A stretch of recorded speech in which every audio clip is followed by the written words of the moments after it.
নদীর স্বভাবই ভাঙা গড়া। নদীর একুল ভাঙে অকুল গড়ে, এই খেলা চলে চিরন্তন। আর এই খেলায় কতজন যে নিঃস্ব হয়েছে, কতজন যে ভূমি সর্বস্ব হারিয়েছে, তার কোনো ইয়ত্তা নেই। তো যখনই আমি বাবার বাড়ি বেড়াতে আসি, তো এই যে এই নদীটার কাছে, একেবারে কাছে চলে আসি, মনটা শীতল হয়ে যায়, খুব ভালো লাগে।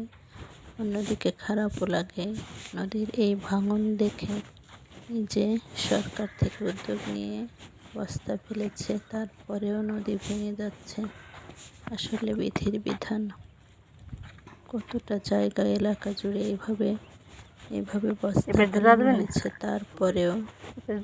এরপরেও ভাঙছে। একটা জায়গায় দেখলাম বস্তার উপর দিয়েও ফাটল ধরেছে। আমার হলো নদীটা দেখার ইচ্ছা ছিল। ওই নিচে যাবি? সৃষ্টিকর্তা চাইলে সবই সম্ভব। তিনি চাইলে ভাঙতে পারেন, তিনি চাইলে গড়তে পারেন। সবই আসলে তার ইচ্ছে।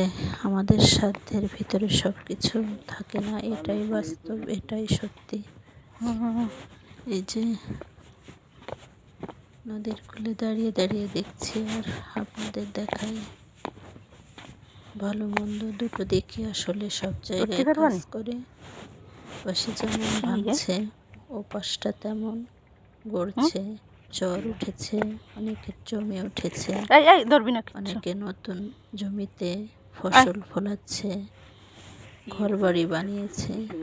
আর এই কূলে দেখেন অবস্থা। আমাদের এই জীবনও ভাঙা গড়ার ভিতরেই সীমাবদ্ধ। কিছু দেখলে ধরতেন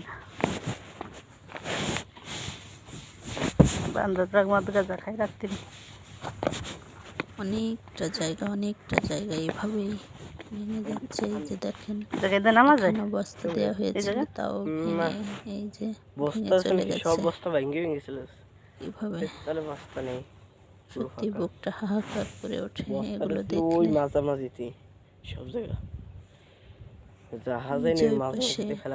চর উঠেছে, নতুন চর।